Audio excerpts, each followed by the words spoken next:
fois. Encore un petit exemple qui peut vous aider pour votre isolement de l'unité d'enseignement. C'est par rapport aux primitives.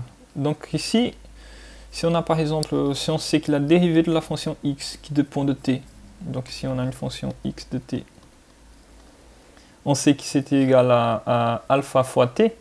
Donc comment est-ce qu'on récupère l'info par rapport à la fonction x? Comment est-ce qu'on trouve la valeur de la fonction x? Bah, c'est avec une primitive. Donc on peut primitiver des deux côtés par rapport à t. Donc on a que la primitive de la dérivée de x dt est égale à la primitive de alpha t dt. Donc ici, la primitive de la dérivée de x. Quelle est la fonction que quand on dérive, on trouve la dérivée de x? Bah, c'est la fonction x. Donc x de t est égale, la dérivée de ça, c'est ça. Et la fonction quand on dérive et on trouve alpha t, bah, si on veut simplifier la vie, on peut enlever le alpha de la primitivation. Primitive de t dt. Donc c'est, quelle est la fonction que quand on dérive, on trouve t par rapport à t, bah, c'est t2 sur 2. Si on dérive ça, on trouve t. Donc on a que la fonction x de t est égale à alpha t2 sur 2. Ça marche? Donc c'est une petite équation différentielle du premier ordre, qui n'a pas la fonction x ici. Donc on n'a pas forcément besoin d'utiliser la méthode de solution, on trouve tout simplement la fonction x comme ça. Encore une fois, l'inconnu d'une équation différentielle de n'importe quel ordre, c'est trouver une fonction. Avec cette fonction et avec une problématique physique, on peut utiliser pour n'importe quel but. Ici, par exemple, donc vous voyez là que j'ai changé un peu la notation. Ici, si je voulais utiliser la notation du deuxième exemple, je pourrais noter la dérivée de x par rapport à t comme dx dt. Ici, j'ai la deuxième dérivée de y par rapport à x. Donc ici, la fonction, elle change. On a la fonction y qui dépend de x. Ça marche. Et ça, c'est la deuxième dérivée de cette fonction. Ça marche. Donc c'est aussi la dérivée par rapport à x de la première dérivée de y de x. Ça marche. Ou d2y dx au carré. Donc si on sait que la dérivée seconde de y par rapport à x est égale à moins lambda fois x, on peut primitiver. Donc si on introduit ici la primitive par rapport à x et ici la primitive par rapport à x, qu'est-ce qu'on a? Bah, on obtient que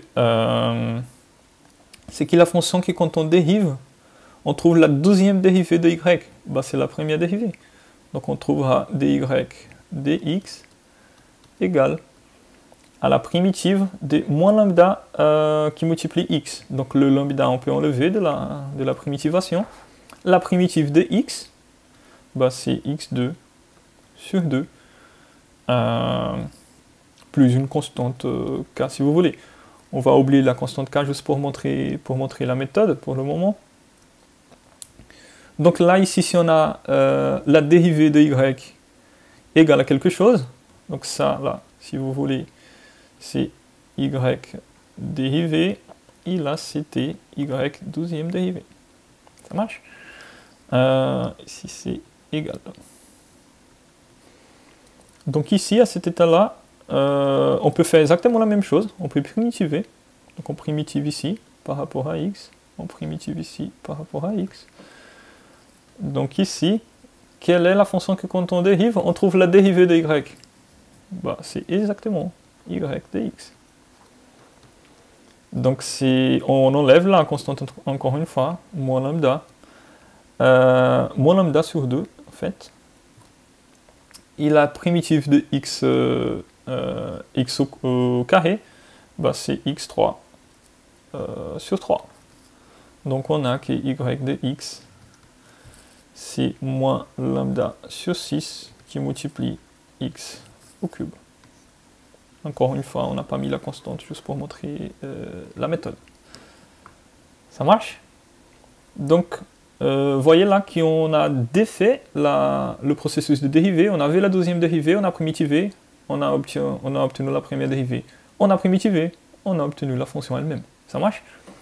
Cet exemple-là, on peut appliquer à cette partie du CM5 que vous retrouvez sur Claroline, qui parlait de thermique, donc un exemple en physique, qui nous donnait que la deuxième dérivée de la température par rapport à x, ici, qui donnait la profondeur d'un mur. On était intéressé par l'équation de chaleur dans ce mur-là. Regardez bien l'exemple qu'il y a sur Claroline.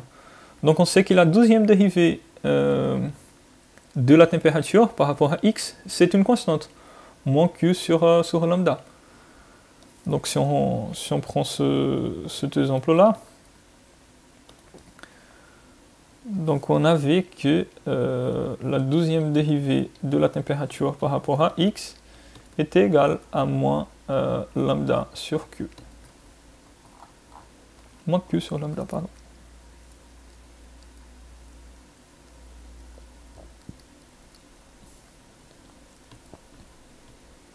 Moins q sur lambda. Donc ici, t, c'est une fonction qui dépend de x. Ça marche? Donc si on primitive une fois, donc on primitive ici par rapport à x,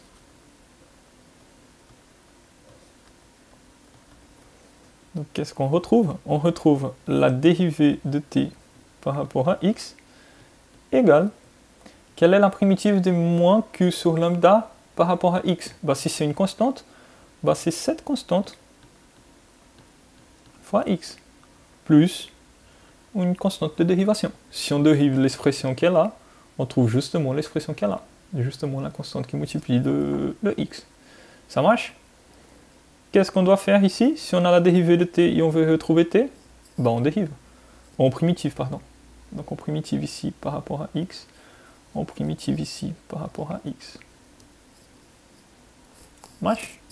Donc si on fait la primitive là, la primitive de la dérivée de t, bon, on est bien d'accord que c'est t. Donc ici on a une constante fois x, donc la constante elle sort.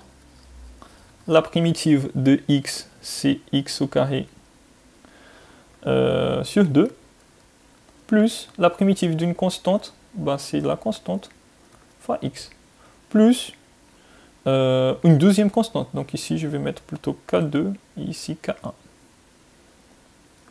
Ça marche? Donc là, c'est la... Donc on retrouve enfin une fonction t de x égale à moins q sur 2 lambda, une constante pourtant, un nombre réel, qui multiplie x au carré, plus une deuxième constante K1 qui multiplie x, plus une troisième constante, K2.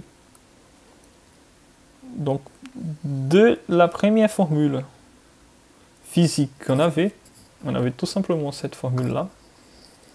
On savait que la deuxième dérivée de la température, c'était une constante. Donc, on a trouvé la fonction qui donne la température par rapport à l'épaisseur du mur. Donc, pour chaque valeur de x qui représente l'épaisseur du mur, on a la température. Donc, si vous revenez là sur le CM. Donc c'était ça la fonction qu'on a trouvée. Donc ici on avait des conditions initiales, T0 et T1 qui nous permettaient de retrouver le K1 et le K2.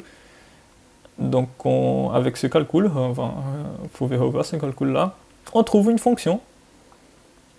Et ici, si on regarde le graphique de cette fonction, on voit par exemple que la température elle décroît selon l'épaisseur du mur. Plus le mur elle est épais, plus la température elle va être petite. Ça marche? Après, avec cette fonction, on peut faire ce qu'on veut avec. Ça marche? Le but de la vidéo, c'était juste de vous montrer comment est-ce qu'on obtient ça. Ok? Bah, bon courage pour vos révisions.